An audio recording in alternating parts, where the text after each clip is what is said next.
Hello, my name is Dr. Gina Biancarosa. I am the Ann Swindells Chair in Education and a professor at the University of Oregon, where I work in the Department of Special Education and Clinical Sciences in our College of Education. I'm here to talk to you today about triangulating multiple data sources to inform reading intervention, with a specific focus on what to do when our students struggle specifically with reading comprehension. Let's begin. As many of you already understand, reading comprehension is a complex cognitive process.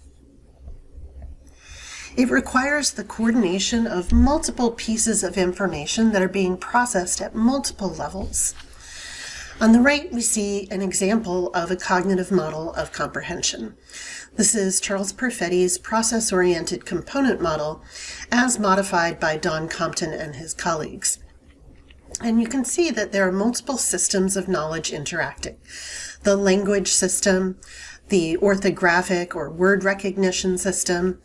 We have a body of general background knowledge, and all of these are interacting with the multiple processes simply involved in comprehension. And comprehension, of course, is not merely the end effect of what happens in the reader. It is the result of an interaction of a reader with a text for a given purpose or activity, embedded all within a sociocultural context. And any one of these factors in these models can lead to poor comprehension. So I may read with excellent comprehension when reading for my own pleasure, but struggle to read when reading my science textbook in a course that I don't have a lot of background knowledge in. Because reading comprehension is such a complex process, it can be helpful to use a simpler model of the reading comprehension process as a heuristic for understanding why we might see poor reading comprehension in our readers.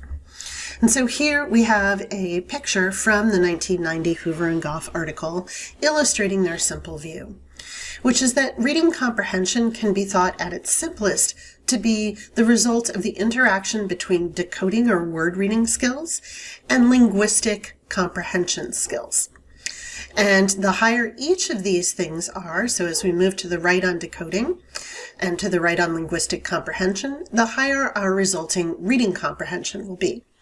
But if we have lower decoding or lower linguistic comprehension skills, these are equally going to affect our reading comprehension, leading it to more of a 0 point here in this figure. While the figure itself can be also a little complex to understand, the results of this model are pretty easy to map out. We can think of linguistic comprehension as running from worse to better, and word recognition processes as running from worse to better. And by implementing sort of simple cut scores sort of at the middle, we see that we can think of our readers as indicating sort of, or having typical sort of reading comprehension development where they're on the better end of both scales, or mixed difficulties where they're on the lower end of both scales. Our students who struggle specifically with word recognition or decoding, but have good linguistic comprehension skills, fall into our dyslexia or decoding difficulty quadrant. And the final group, one that we don't talk about very often until recently, is students who have specific comprehension difficulty. And these readers tend to be fine when we think of their word recognition skills, but their language comprehension skills are in the lower sort of quadrant here. And these students have become a real focus in the last decade or so in reading research.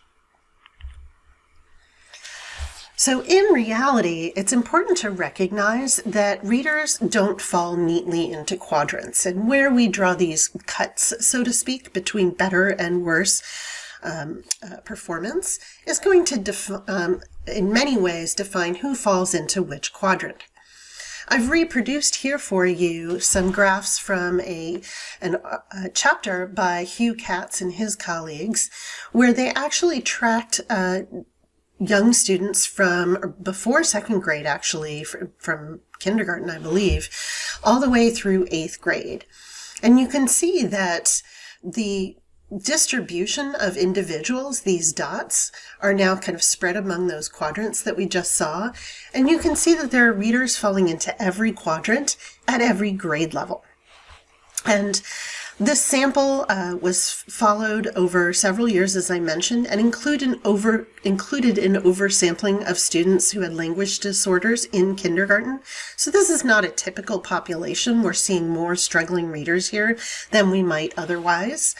But you'll notice that we certainly have each of these quadrants populated. Regardless of where we draw these cuts, we will have readers who are displaying specific comprehension deficits, specific word reading deficits, and a combination. And this is a way to think about how we might intervene with our students. So when we think about trying to detect the sources of a reader's reading comprehension difficulties, this heuristic is very helpful because we can think about the degree to which it is the code itself, decoding or word recognition, that is holding back a student's ability to comprehend, or perhaps other processes or skills involved in linguistic comprehension. And in the field these days, we assess reading, generally speaking, across the country with universal screening measures. It's certainly more prevalent than ever and often mandated depending on the state in which you live. Universal screening measures are typically curriculum-based measures, which are defined by the fact that they are short or not very time-intensive to administer, and they're also easy to administer in the sense that they don't require an advanced degree in order to be able to give them to our students. And they traditionally measure reading comprehension and component word reading skills in typically a speeded context, although not always. It depends on the system you use. But for example, one of the very common things that we assess in our intermediate and middle grade readers is oral reading fluency. Now, when word reading skills are in place, but reading comprehension is weak, even if we've used these CBMs, we're still typically at something of a loss. And that's because, as we discussed earlier, there are many other things that could be playing into the weak reading comprehension that a student is exhibiting. These could include things like the student's vocabulary knowledge, their background knowledge, as well as their inferencing skill. And unfortunately, with most measures, teachers are left to their own wits to figure out what's going on when word reading skills are not at fault. That is, our measures tend to be really great at identifying the students who struggle in one way or another with word recognition, but tend to not give us very actionable information when reading comprehension is the exact challenge that a student is exhibiting. So the focus of my research is on students who are struggling with poor comprehension, who specifically struggle with making inferences while reading. And it's based on research that comes out of the University of Minnesota, where they've conducted Think Aloud protocols with students who have been identified with specific poor comprehension. So their word reading skills are intact. They're showing average or better oral reading fluency. And what this research has found is that students who have specific poor comprehension tend to fall into one of two groups based on the processes that they report as they are thinking aloud while reading a text. And these two groups are paraphrasers and elaborators. Paraphrasers are readers who I like to think of as being particularly text-bound. That is, they'll tend to restate the text, put it in their own words, but not to make a lot of inferences. In contrast, the elaborators were found to make a lot of inferences. In fact, they're defined by the frequency with which they're making inferences. However, based on their performance on other measures of reading comprehension, those inferences probably aren't as targeted as they need to be in order to support coherent comprehension. And what's more, these same researchers at the University of Minnesota have discovered that these two specific types of poor comprehenders, who are defined based on how they're essentially approaching the reading comprehension process cognitively, benefit from different types of intervention. So while both readers benefit from any intervention, both groups of readers benefit from any kind of intervention, paraphrasers actually benefit more from what they called a general questioning during reading technique, whereas elaborators benefited more from more targeted causal questioning during reading. And based on these results, we decided, my colleagues and I, to develop a measure called MOCCA. So MOCCA, which used to be known as the Multiple Choice Causal Comprehension Assessment, it's a bit of a mouthful, so we just call it MOCCA these days, was originally developed and validated for grades 3 to 5, thanks to IES funding back in 2014. And it utilizes a modified maze approach. So in a traditional maze, we delete every seventh word, and readers are asked to choose from a number of options to fill in the missing word. Well, in the approach for MOCCA, what we have is a 7-sentence story, and the next to last sentence is deleted, and readers have 3 sentences from which to choose what best completes the story. And so the idea is that the missing sentence creates a gap in the causal chain of the story, and that filling that gap requires a causal inference, or at least the recognition that a causal inference is the best way to fill that gap. And in addition to this unique format, MOCCA utilizes what are called informative distractors. Now, previous research in informative distractors has been done almost exclusively in STEM fields, so statistics, chemistry, physics, general science. But MOCCA is the first reading comprehension assessment that has tried to use informative distractors. And in fact, we have been successful in doing that, and we are undergoing further refinement of the assessment right now to extend it to grade 6 and make it computer adaptive. So let me introduce you to the anatomy of a MOCCA item, because all of the items are the same, and their structure is what gives MOCCA its sort of unique qualities. So you can see here the 7-sentence story for Pony Ride, and there is a missing sentence that is very apparent in the screen, and students are trained in this. And then they have to pick from these 3 sentences below the one that best completes the stories. So that's what makes this a maze. So what you see here is a MOCCA item where a sentence has been selected, and you can see that it is placed into the story, and if you choose a different sentence, it swaps the sentence that is in there. Students are trained in this. And as a result, we will end up with not 1 raw score, but actually 3 raw scores, the number of each answer type chosen at the end of the assessment. Now, the correct answers are always the causally coherent inference, the one that sort of fills in the gap in the logic of the story that leads to the ending of the story, and without which the ending of the story is a little off, a little unmotivated. We also always have a paraphrase, and this is the response type that our paraphrasers will tend to be drawn to. It's usually a reinstatement of the goal of the story or something that has just happened, but importantly, it doesn't offer any new information or advance the story. And the last answer type is an elaboration. So it's an inference that is plausible, but that doesn't fill in that gap. So again, the ending is still a little bit unmotivated. And by tallying up the number of times that each individual is choosing each of these different answer types, we're able to categorize MOCCA readers. So we use a 2-phase item response theory model to categorize readers who take MOCCA. In phase one, we're really paying attention to the frequency with which they're picking that correct answer. And so we sort raters on what we call the reading comprehension dimension of MOCCA. And these items are weighted for how difficult they are in our IRT model. And as a result, students who achieve above a certain cut score are determined to be on track, and MOCCA stops categorizing them at that point because it isn't useful to say what type of poor comprehender they are if they're not a poor comprehender, of course.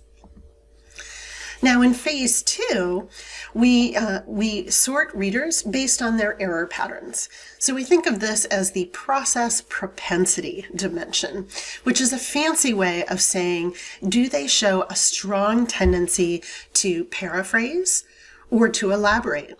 Or do they show a mixed pattern where things are just not clear enough that we're willing to say that they're one type of processor or they're using one process over another when they're trying to comprehend? And here's a great place to stop and emphasize that paraphrasing and elaborative inferences are good reading processes.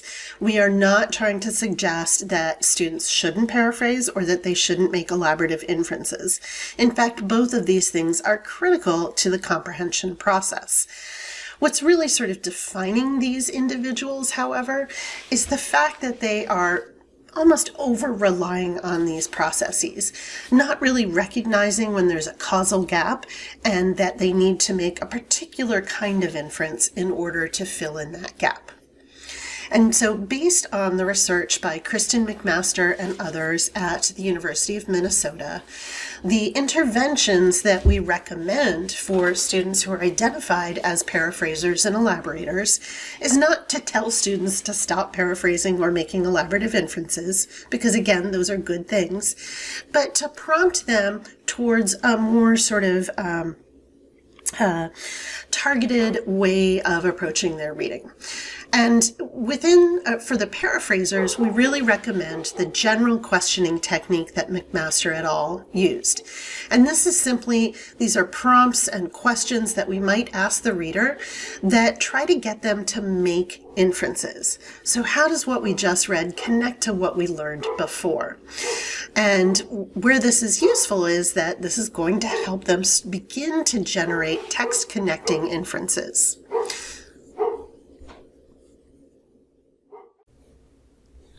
For our elaborators, however, we recommend causal questioning. McMaster et al. For this intervention asked students questions that really focused on the whys of the story. Why did that character do that? Why do you think that happened? And the idea here is that they're going to be focusing on the sort of causally relevant information within a text so that they're not just connecting things, but they're connecting them sort of based on the main causal thrust of what they are reading. So what we learned in our first MOCCA grant is that we were successful in making an assessment that is both reliable and valid. MOCCA has very high reliability for all of its scores, and it is a strong predictor of performance on other types of reading measures, including CBM reading tests, computer adaptive reading tests like the MAP or the STAR, and even the Smarter Balanced State test. What we want to emphasize today, though, or what I want to emphasize today, is that MOCCA is really most powerful when it's used in concert with other reading measures. And I'm going to illustrate this using a curriculum-based measure. So the measure that I'm going to do this with is a CBM measure called easyCBM, which was also developed at the University of Oregon at the Behavioral Research and Teaching Center. And easyCBM and the grades that MOCCA serves, which are grades 3 to 5, or at least when we gathered this data, it was only 3 to 5, are oral reading fluency, which they call passage reading fluency, and it's your typical 1-minute oral reading measure, and a multiple choice reading comprehension measure. And easyCBM is relatively unique in this sense. It's an untimed measure that has your sort of traditional passage with multiple choice questions attached to it. And so these are the two subtests that students in grades 3 and above take on the easyCBM system. And when easyCBM is used for screening, student risk for poor reading development over the course of the year, they're trying to predict how students will end the year based on how they begin, they use percentile ranks to categorize students. So when students are scoring at the 10th percentile or below, they designate students as high risk, in need of intensive intervention from the get-go. If they're scoring between the 11th and 20th percentile, they're designated as being at some risk and in need of strategic support and progress monitoring, keeping an eye on those students. And then in the middle, we have sort of the largest group, the 21st to the 89th percentile. These students, along with those who are at the 90th percentile and above, are at low risk for poor performance by the end of the year. However, the 90th percentile and above group is the one that we're most secure on, or at least based on easyCBM cut scores, that they're not going to be struggling. So I'm about to illustrate for you how to coordinate the information that MOCCA yields with the information that traditional CBMs like easyCBM yield. And I'm illustrating this with a sample of students where their school uses easyCBM as their screening measure. This is a southern mid-sized city where over 90% of students are receiving free and reduced meals. About 30% of the students come from underserved ethnic and racial minority groups. And these students took MOCCA in the 2018-19 academic year. They were in grades 3 to 5, and they took the version of MOCCA that was the result of the first study, where it's not computer adaptive yet. And what you'll see is that it's not straightforward to coordinate information from multiple test sources. And if you're a teacher, you probably already know that a little too well. And so what I'm going to be illustrating is using that simple view approach as a way for streamlining or triaging how we make sense of the data. And even though we looked at this for grades 3 to 5, we found that our patterns didn't vary by grade. So I'm going to talk about all the readers as a single group, all grade 3 to 5 readers together. So what you see here, it's a little complicated at first glance, is a group of readers who at this school were determined to be good comprehenders based on MOCCA. They hit our cut score threshold for not categorizing them as different subtypes of poor comprehenders. And the main thing to sort of be looking at here is that the number of combinations of easyCBM risk levels with simply just one level of performance on MOCCA is a lot. You can have anything from high to low risk on passage reading fluency and high to low risk on the multiple choice reading comprehension measure. The main thing I want to draw your attention to, though, is that very few of these students are showing any risk on easyCBM. And as a result, our instructional recommendations would be to simply instruct them as suggested by their easyCBM results. So I've blanked out basically all of the students who have low risk on both of the easyCBM indicators. You can see there's a lot of agreement across the two measures in terms of who's not at risk, where easyCBM is capturing maybe a handful of students here. This is probably about 10 to 20 students from the school. So these are students where they're predominantly showing lower passage reading fluency and relatively low risk on multiple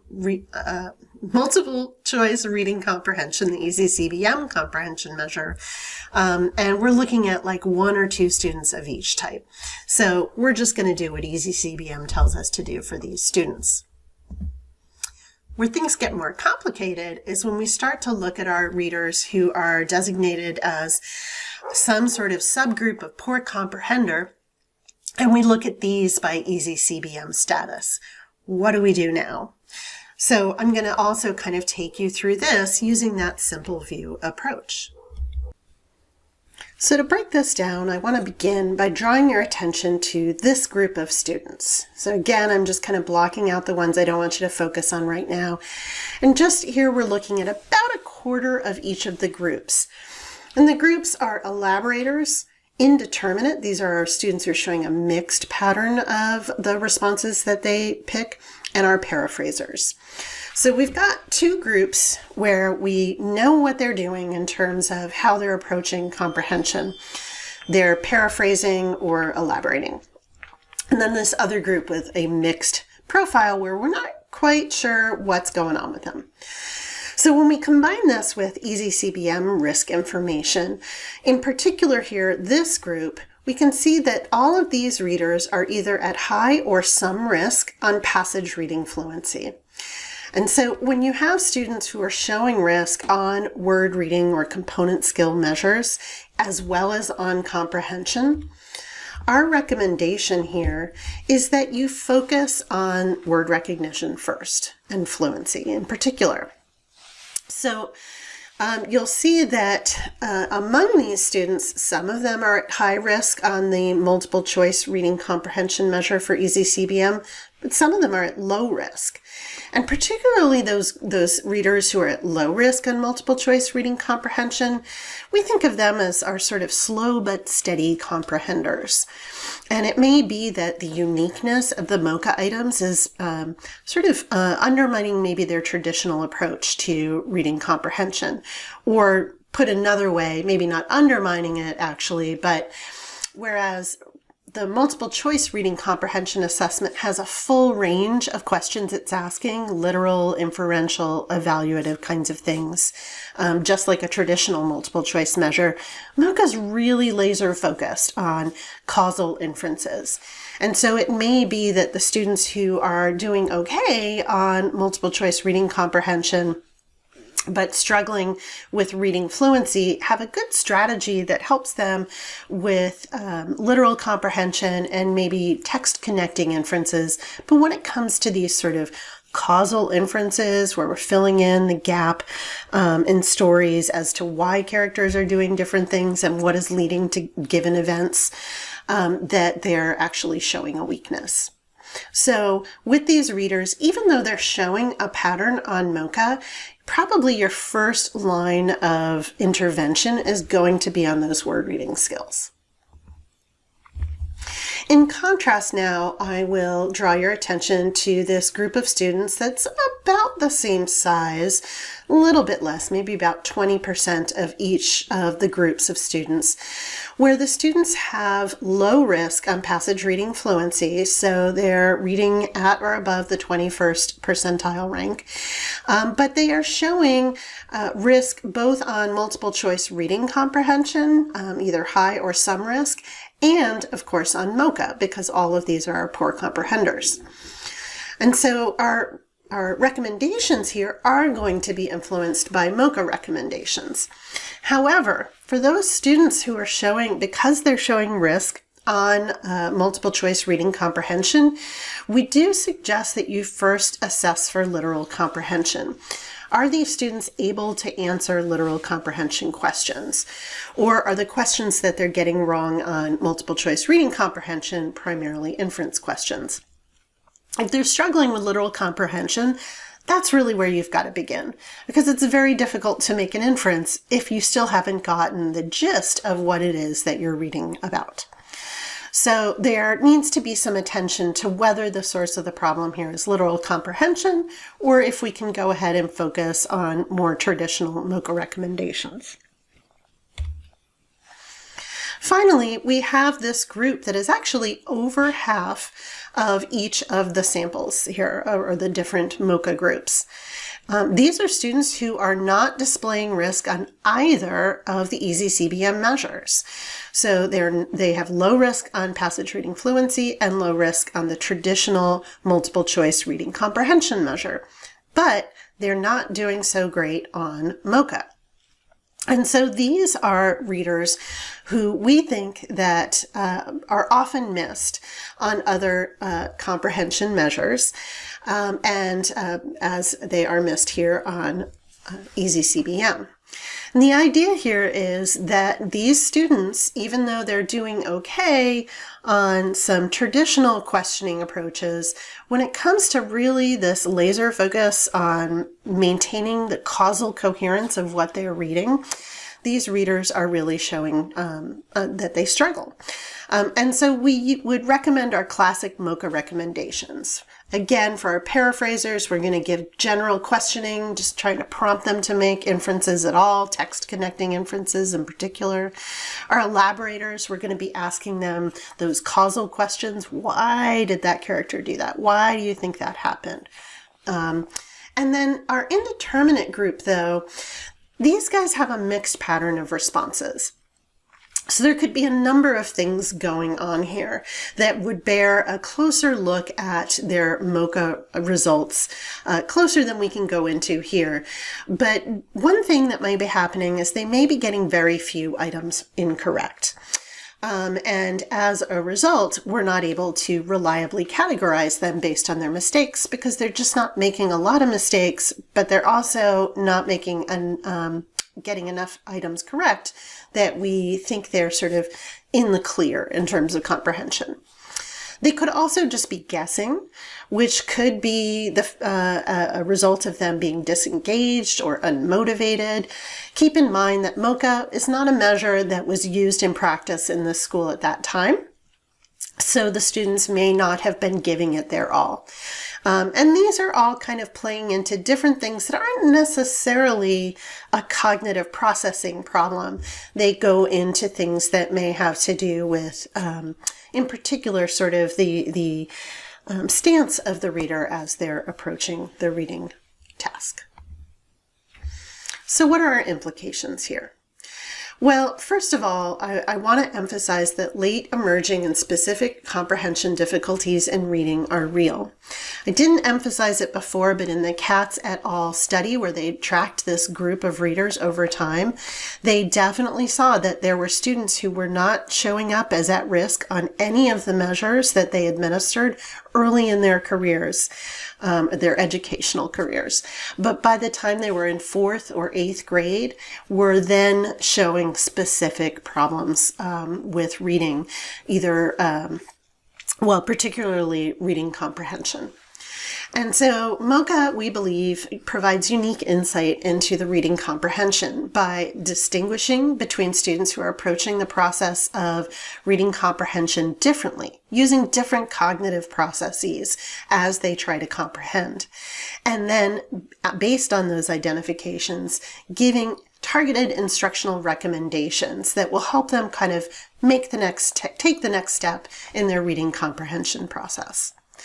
Regardless of measure, though, I really want to emphasize that data from one source is always more powerful when coordinated with other data sources because, as we've been emphasizing, reading comprehension is a complex cognitive process and no one measure will ever completely capture it. So here are some of the references that I referred to throughout my presentation.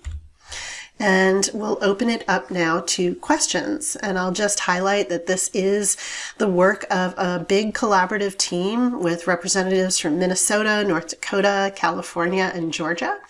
And we have 2 ongoing studies of MOCCA. As I mentioned earlier, we are expanding the intermediate grade version of MOCCA to be computer adaptive. We think that'll reduce the number of mixed students that we're detecting by selecting items using their response patterns.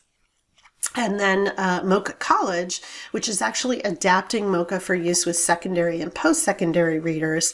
And believe it or not, that is also turning out to be a viable use of MOCCA, that we see these same groups of poor comprehenders among our older struggling readers. So if you're interested in either of these studies or learning more about MOCCA than you learn about today, you can reach us at mocca@uoregon.edu. Thank you.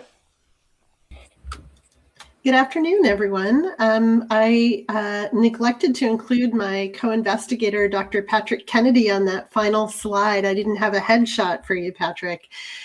We need to add you. He'll be joining me in answering questions this afternoon. For those of you who are on the East Coast, those of us on the West Coast, it's just still almost the end of the morning. And Patrick has posted in our chat a link to a site where we have a lot more information about MOCCA itself, should you be interested in that.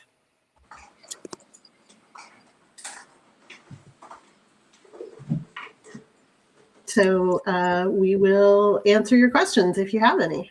And they don't have to be about MOCCA or the sort of results we shared. Generally speaking, they can be more general about reading comprehension and sort of understanding the sources of our students who are struggling with comprehension, understanding the sources of their difficulty. Okay, well, I guess I have a question for you guys then. If folks could just type into the chat field sort of where you're from and to say hello, tell us where you're from, and maybe the role that you play when it comes to reading in America. If you're a teacher or a researcher or a policymaker.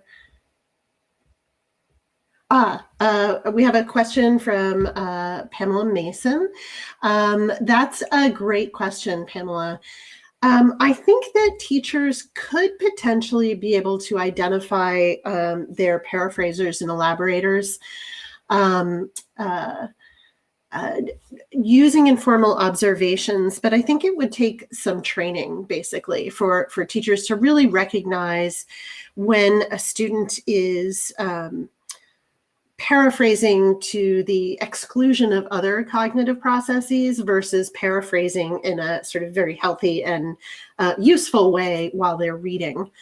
And I will note that in a follow-up study to the study that Kristen McMaster and her colleagues did, where they found these sort of differential, yes, MOCCA could definitely be used to confirm hunches.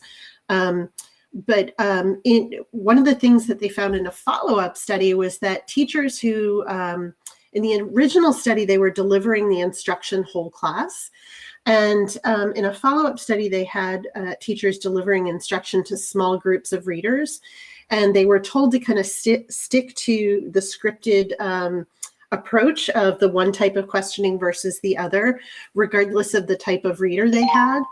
But what Kristen and her colleagues found is that teachers tended to pivot a little bit in the moment, and so went off script. And so I do think that once teachers are sort of sensitized to the differences in sort of processes that we're trying to invoke when we have these different questioning prompts, that they can kind of recognize when a student, let's say, is paraphrasing and isn't quite going far enough to make an inference and prompt them to make an inference, or if a student's making inferences, but they're kind of, I don't want to say all over the place, because all the inferences we make tend to make our reading a much more rich endeavor and more engaging. But the issue here is that our elaborators tend to be making lots of inferences, potentially at the expense of the ones that are most necessary for really understanding the evolution of the text that they're reading. And I can talk a little bit more about that if folks have questions about sort of the difference between what we think of as necessary inferences in reading versus unnecessary but nice to have inferences.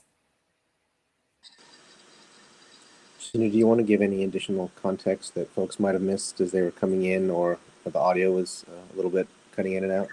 Oh, yeah, that's a good point, Patrick. So at the very beginning, we're assuming that you experienced what we did, which is that after the introduction, the audio cut out for a minute or so. And really the whole premise of this presentation is that reading comprehension is really, I mean, it's the reason we read, but that it involves a lot of complex coordination of multiple cognitive processes. We're not just decoding, we're not just sort of accessing the meaning of words, we're not just sort of calling on relevant background knowledge, but we're doing all of these things in a very interactive, cognitively complex way. And so what we focused on in this presentation is really sort of the critical role that inferences play in the reading comprehension process, and in particular, again, those causal inferences, which I tend to think of as the necessary inferences. And Patrick did put a link as well to a site where we have more information on MOCCA, but also a second link to if you're interested in trying out MOCCA, it's available for free. We're still working on making it as teacher friendly as it can be for sort of large scale implementation, but we're certainly happy to make it available to folks who want to try it out with their students, be it a whole class or a group of students. And in fact, we're recruiting people to join some of the studies that were mentioned earlier. That's a great question, Pamela. You know, a lot depends on how teachers are teaching comprehension strategies. And one of the things we've been thinking about a lot when we look at the data across the grades is whether we're seeing any kind of a developmental pattern or something that may be an artifact of sort of the scope and sequence of instruction in comprehension in given contexts. And in my experience, really once we pivot to really focusing on comprehension in our ELA classes, teachers are giving students a toolkit, right, of strategies that they can use while they're reading in order to comprehend. This includes things like paraphrasing, making inferences. In some ways that people teach it, they even distinguish types of inferences with their students. They talk about text connecting versus sort of text to self kinds of inferences. And I think that the issue here is that we're not saying that you shouldn't teach any of these things. They're all obviously part of the comprehension process. But it's really only in sort of very small group or one-on-one settings that a teacher is going to be able to notice whether a student is perhaps over-relying on one of these strategies versus another. And so MOCCA really was designed as a tool to kind of help us identify students who seem to be really approaching that comprehension process with sort of a almost singular, and it's not truly singular. We do have evidence that they do make inferences at times. Our paraphrasers do sometimes make inferences, but they do just tend to, when they're thinking aloud or when they're taking MOCCA, tend to really just be stuck in paraphrasing. Versus our elaborators who are definitely inferring, but again, that inferencing might not be as targeted. And that can be really tough to discern when you're working in a whole class situation. And so what we see MOCCA as being really ideal for is helping you to identify or check your hunches as to whether you have readers of these types, but then also kind of helping you take that next step. Okay, so let's get our elaborators in a group and let's do some more targeted why questioning with them and help them to distinguish between necessary and, less necessary inferences. Versus with our paraphrasers, again, where we might want to pull them together and to get them to make any kind of inference is really what we're pushing for here, getting them to be more interactive with the text. So I think that MOCCA can really inform how teachers work with smaller groups of readers who are showing very distinct patterns in how they approach reading comprehension, particularly in the absence of decoding difficulties. Well, if there aren't any other questions, maybe I'll put our email in there. Patrick, were you going to suggest something? I was just going to say nobody's willing to even say where they're from.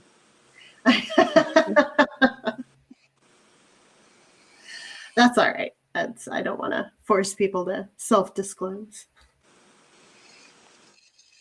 Well, we very much appreciate your being here. I hope that you found the presentation informative to some degree, and happy to answer questions via the email or again, the 2 links that are above in the chat if you want to learn more about MOCCA or even potentially try it out in your context.